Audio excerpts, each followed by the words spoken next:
For a fair probe. Fair का मतलब है निष्पक्ष और प्रोब का मतलब है जांच। एक निष्पक्ष जांच के लिए Kejriwal bail order is a reminder कि केजरीवाल को जमानत संबंधी जो ऑर्डर प्राप्त हुआ है वो ऑर्डर इस बात को रिमाइंड कराता है, इस बात की याद दिलाता है, रिमाइंडर टू द सीबीआई, यानी कि केजरीवाल का बेल ऑर्डर सीबीआई के लिए रिमाइंडर है किस चीज़ का? To dispel the perception of bias, कि सीबीआई जो है उसे सीबीआई क्या करे? डिस्पेल करे। डिस्पेल करने का मतलब होता है दूर करना, यानी कि किसी को किसी बात को लेकर कोई डाउट है, कोई शंका है, उस डाउट को दूर करना। डिस्पेल द परसेप्शन, परसेप्शन का मतलब होता है धारणा, किसी चीज़ के बारे में आप क्या धारणा बनाते हो। बायस का मतलब है पक्षपात। तो सीबीआई के संबंध में आम लोगों में पक्षपात की जो भावना, यानी कि आम लोगों को ऐसा लगता है या इस तरह की जो परसेप्शन सीबीआई को लेकर बनी हुई है कि सीबीआई जो है निष्पक्ष तरीके से काम नहीं करती है, तो सीबीआई इस परसेप्शन को डिस्पेल करे, इस परसेप्शन को दूर करे। A 2-member bench of the supreme court that granted bail, कि 2 सदस्यीय पीठ, सुप्रीम कोर्ट की 2 सदस्यीय पीठ जिसने कि दिल्ली के चीफ मिनिस्टर अरविंद केजरीवाल को जमानत दी। ग्रांट का मतलब है प्रदान करना और बेल का मतलब है जमानत। किस केस में? In the Delhi excise policy case. तो ये जो बेंच थी वाज डिवाइडेड ऑन द, ये बेंच जो थी वो डिवाइडेड थी। देखो, डिवाइडेड होने का मतलब होता है मत अलग अलग होना। On the legality of his arrest by the CBI on corruption charges. Soon after he was given regular bail in connection with the money laundering charges. देखो कि मनी लॉन्ड्रिंग चार्जेस का मतलब होता है आरोप, तो मनी लॉन्ड्रिंग रिलेटेड जो charges थे, तो इन चार्जेस में क्या किया गया था? अरविंद केजरीवाल जो थे उनको रेगुलर बेल मिल गई थी, लेकिन इस बेल के तुरंत बाद ही क्या किया गया? सीबीआई के द्वारा अरविंद केजरीवाल को करप्शन चार्जेस में, यानी कि भ्रष्टाचार के आरोपों में जो है गिरफ्तार कर लिया गया। तो ये जो गिरफ्तारी हुई अरविंद केजरीवाल की, ये कानूनी तौर पे सही थी या नहीं थी, है ना? इसको हम बोलेंगे लीगलिटी, कि लीगल तौर पे ये सही हुआ या गलत हुआ। इस बात को लेकर सुप्रीम कोर्ट के जो दोनों जज थे वे डिवाइडेड थे। एक का कहना था कि भाई सीबीआई सही थी और दूसरे का कहना था कि भाई सीबीआई गलत थी। After the benefit was given to the co accused including Delhi's deputy chief minister Manish Sisodia and Bharat Rashtra Samithi leader K Kavitha under the more stringent prevention of money laundering act. Stringent का मतलब होता है और ज़्यादा सख्त, और ज़्यादा कठोर। After the benefit was given to the co accused, co accused का मतलब होता है सह आरोपी, सह आरोपी। तो कुल मिला के इस केस से संबंधित जो सह आरोपी थे उन्हें बेनिफिट दे दिए गए थे, यानी कि उनको जमानत मिल गई थी। किन किन को जमानत मिल गई थी? जो इस केस में शामिल थे, दिल्ली के deputy chief minister Manish Sisodia और भारत राष्ट्र समिति के लीडर के कविता जो हैं वे भी इसी केस में शामिल थे और उन्हें जो है जमानत मिल गई थी। और ये जो इनकी हम बात करें ना यहाँ पे, मनीष सिसोदिया और ये K Kavitha, under the more stringent prevention of money laundering act, इनके ऊपर तो और भी ज़्यादा सख्त PMLA लगाया गया था। It was only a matter of time, तो बस ये थोड़े से वक्त की बात थी, before mister Kejriwal was also released on conditional bail, कि मिस्टर केजरीवाल भी जो हैं उन्हें भी कंडीशनल बेल पे, सशर्त जमानत पे जो है रिहा कर दिया गया। मतलब ये जमानत जो है ना उनको मिलनी ही थी। Justice Suryakant and justice Ujjal Bhuyan were one in holding. अब देखो, सुप्रीम कोर्ट के ये जो दोनों जजेस हैं वे इस बात को लेकर एक थे। किस बात को लेकर? इन होल्डिंग, इस बात को कायम रखते हुए that he was entitled to bail, entitle के साथ में आता है टू प्रेपोजिशन और इसका मतलब होता है हकदार होना, टू बेल। तो दोनों जजेस का कहना था कि अरविंद केजरीवाल जो हैं वे जमानत के हकदार थे। इस बात को लेकर दोनों जजेस में किसी तरह का कोई मतभेद नहीं था। And that there was no need as the CBI wanted, और दोनों जजेस ने कहा कि भाई कोई ज़रूरत नहीं थी, हालांकि सीबीआई ने तो चाहा, to send him back to the trial court, कि जो अरविंद केजरीवाल हैं उन्हें फिर से ट्रायल कोर्ट भेजने की कोई ज़रूरत नहीं थी, है ना। हालांकि सीबीआई ऐसा ही चाहती थी। तो कुल मिला के दोनों जजेस का कहना था कि भाई वे बेल के हकदार थे। हाउएवर, हालांकि while justice Kant found no violation of procedure in his arrest, हालांकि जस्टिस सूर्यकांत जो हैं उन्हें बिल्कुल भी ऐसा नहीं लगा कि अरविंद केजरीवाल की गिरफ्तारी के दौरान किसी भी तरह के प्रोसीजर का उल्लंघन किया गया। एज जैसा कि the CBI had approached the trial court, trial court से मतलब है यहाँ पे वो कोर्ट जहाँ पहली बार अरविंद केजरीवाल के मुकदमे की सुनवाई हुई। As the CBI had approached the trial court for permission to question mister Kejriwal, कि सीबीआई जो है पहले ट्रायल कोर्ट गई थी परमिशन लेने के लिए कि भाई हमें अरविंद केजरीवाल जो हैं उनसे कुछ पूछना है। लेटर ऑन, बाद में जो है सीबीआई उनको अरविंद केजरीवाल को गिरफ्तार करने गई, टू अरेस्ट हिम। तो ये तो जस्टिस कांत ने कहा कि भाई किसी तरह का कोई प्रोसीजर जो है वो वॉयलेट नहीं किया गया, उल्लंघन नहीं किया गया किसी तरह के प्रोसीजर का। जस्टिस भुइयां ब्लंटली ऑब्जर्व, लेकिन जस्टिस भुइयां जो है उन्होंने दो टूक इस बात को ऑब्जर्व किया। ब्लंटली का मतलब है सीधे तौर पे, स्पष्ट तौर पे, और बिल्कुल दो टूक जो है उन्होंने इस बात को ऑब्जर्व किया, that the timing of his arrest, कि मिस्टर अरविंद केजरीवाल को गिरफ्तार करने की जो टाइमिंग थी वाज सस्पेक्ट, ये टाइमिंग जो थी अपने आप में सस्पेक्ट थी, यानी कि ये टाइमिंग संदिग्ध थी, ये टाइमिंग शक के दायरे में आती है। नोटिंग दैट, इस बात को नोट करते हुए, the CBI did not feel the need to arrest him for 22 month, justice Bhuyan ने इस बात को नोट किया, इस बात को देखा कि सीबीआई ने 22 महीनों तक मिस्टर केजरीवाल को गिरफ्तार करने की ज़रूरत महसूस नहीं की।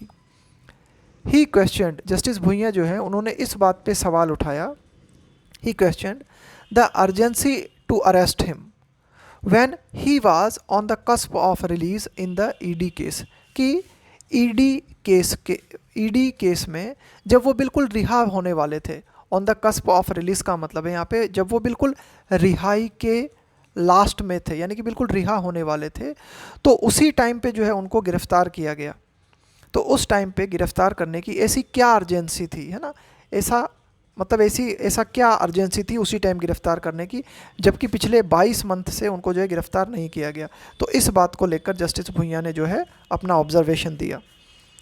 Justice Bhuyan also recalled precedents का मतलब होता है एग्जाम्पल्स, उदाहरण, है ना, पूर्व उदाहरण, दैट से the existence of the power to arrest did not necessarily mean, Justice Bhuyan ने पिछले कुछ उदाहरणों का जिक्र करते हुए ये कहा कि अरेस्ट करने की पावर अगर हमारे पास है, एग्जिस्टेंस में होने का मतलब है किसी चीज़ का अस्तित्व में होना, कि अरेस्ट करने की पावर एग्जिस्ट करती है, इसका मतलब आवश्यक रूप से ये नहीं है that there was a need to arrest, कि अरेस्ट करने की ज़रूरत थी। यानी कि अरेस्ट करने की पावर होना और अरेस्ट करने की ज़रूरत होना, ये दोनों अलग अलग चीज़ें हैं। अगर आपको अरेस्ट करने की पावर दी गई है तो इसका मतलब ये नहीं है कि आप बिना नीड के किसी को अरेस्ट कर लोगे। Justice Bhuyan's observation also touched upon the CBI's reputation. अब जस्टिस भुइयां ने जो बातें ऑब्जर्व की हैं वे सीबीआई की जो रेपुटेशन है उसे टच करती हैं, यानी कि सीबीआई की जो प्रतिष्ठा है उस पर भी सवाल खड़े होते हैं। फ्यू वुड डिसएग्री, देखो यहाँ पे अगर लिखा होता अ फ्यू तो इसका मतलब होता कुछ, यहाँ पे लिखा हुआ है फ्यू। फ्यू जो है निगेटिव मीनिंग देता है, फ्यू का मतलब होता है न के बराबर। Few would disagree with the view, यानी कि इस विचार से न के बराबर लोग असहमत होंगे। कहने का मतलब है लगभग सभी इस विचार से सहमत होंगे। किस विचार से? That the CBI should strive to, strive के साथ में आता है टू प्रेपोजिशन। स्ट्राइव का मतलब होता है कुछ पाने का प्रयास करना, डिस्पेल का मतलब है दूर करना, और नोशन का मतलब है आइडिया, धारणा। That it is a caused parrot, caused parrot का मतलब है पिंजड़े में बंद तोता। यानी कि बहुत कम लोग होंगे जो इस बात से डिसएग्री करेंगे कि जो CBI है उसे प्रयास करना चाहिए। किस चीज़ के लिए? इस धारणा को दूर करने का प्रयास CBI को करना चाहिए। कौन सी धारणा? कि CBI के बारे में ये जो धारणा बनी हुई है ना कि ये पिंजड़े में बंद तोता है, कि CBI जो है वो पिंजड़े में बंद तोता है, ये जो धारणा बनी हुई है CBI के बारे में, इस धारणा को दूर करने का प्रयास CBI को करना चाहिए। And that it's investigation should not give the impression, यहाँ इम्प्रेशन का मतलब है प्रभाव, और CBI की जो जांच होती है उनके माध्यम से ये प्रभाव नहीं जाना चाहिए। That it's probes, it probes cases, कि CBI जो है सिर्फ उन्हीं केसेस की जांच करती है, एंड अरेस्ट पीपल, और उन्हीं लोगों को गिरफ्तार करती है, in a high handed and biased manner. High handed का मतलब होता है आपको जो पावर दी गई है उसका अनुचित प्रयोग करते हुए, और बायस्ड का मतलब हो गया बायस्ड मैनर का मतलब हो गया पक्षपातपूर्ण तरीके से, कि CBI पक्षपातपूर्ण तरीके से और अनुचित तरीके से अपनी पावर का इस्तेमाल करते हुए केसेस की जांच करती है और लोगों की गिरफ्तारी करती है। इस तरह का इम्प्रेशन CBI की जांच के दौरान लोगों के बीच नहीं जाना चाहिए। The judge has rightly emphasized the right of the accused to remain silent, कि जो सुप्रीम कोर्ट के जज हैं उन्होंने बिल्कुल ठीक इस बात पे जोर दिया। किस बात पे? The right of the accused, कि जो आरोपी है उसके पास ये अधिकार है टू रिमेन साइलेंट, कि वह साइलेंट बना रहे। एंड डिक्राइड, डिक्राई का मतलब होता है किसी चीज़ को क्रिटिसाइज करना, कंडेम करना, और जज जो हैं उन्होंने इस चीज़ की आलोचना की। किस चीज़ की? द प्रोपेंसिटी, प्रोपेंसिटी का मतलब होता है टेंडेंसी, प्रवृत्ति, अमॉन्ग इन्वेस्टिगेटिंग एजेंसीज, कि जो इन्वेस्टिगेटिंग एजेंसीज है, जो जांच करने वाली एजेंसीज हैं जैसे CBI है, ED है, उनके बीच ये टेंडेंसी देखने को मिलती है। क्या? टू साइट, कि ये एजेंसीज जो हैं वे हवाला देती हैं। साइट का मतलब होता है हवाला देना। नॉन कॉपरेशन और इवेसिव आंसर्स, यानी कि इन एजेंसीज के द्वारा क्या कहा जाता है अक्यूज्ड के संबंध में, कि अक्यूज्ड जो है वो कोऑपरेटिव नहीं है, सहयोग नहीं कर रहा है, या फिर जो आरोपी है वो इवेसिव आंसर दे रहा है। इवेसिव का मतलब है बचने वाले, यानी कि आपसे जो पूछा गया है आप उसे नहीं बताते, आप टाल मटोल करते हो, बचने की कोशिश करते हो। तो इवेसिव आंसर्स या नॉन कॉपरेशन का हवाला देते हुए इन्वेस्टिगेटिंग एजेंसीज जो हैं वो क्या करती हैं, एक तरीके से इन जो आरोपी है उनको during questioning as a ground to keep suspects in prison, कि ड्यूरिंग क्वेश्चनिंग का मतलब हो गया सवालों के दौरान, कि सवालों के दौरान जो आरोपी है वो कोऑपरेट नहीं कर रहा है या इवेसिव आंसर्स दे रहा है, इस तरह का हवाला देते हुए इन्वेस्टिगेटिंग एजेंसीज जो हैं इस चीज़ को आधार बनाती हैं, ground to keep suspects in prison, कि जो संदिग्ध व्यक्ति है, जो आरोपी है, उसे जेल में रखने के लिए इस बात को आधार इन्वेस्टिगेटिंग एजेंसीज बनाती है। तो इस बात की भी आलोचना सुप्रीम कोर्ट के जज ने की। If the order of bail in the Manish Sisodia case was a reminder to all judges that bail cannot be denied as a matter of punishment, यदि मनीष सिसोदिया केस में मनीष सिसोदिया को जो जमानत मिली वो इस बात का रिमाइंडर था सभी जजेस के लिए कि बेल को डिनाई नहीं किया जा सकता as a matter of punishment, कि पनिशमेंट के रूप में आप जो है बेल को जो है एक तरह से बेल पे जो है आप स्टे नहीं लगा सकते, यानी कि बेल को आप जो है रोक नहीं सकते।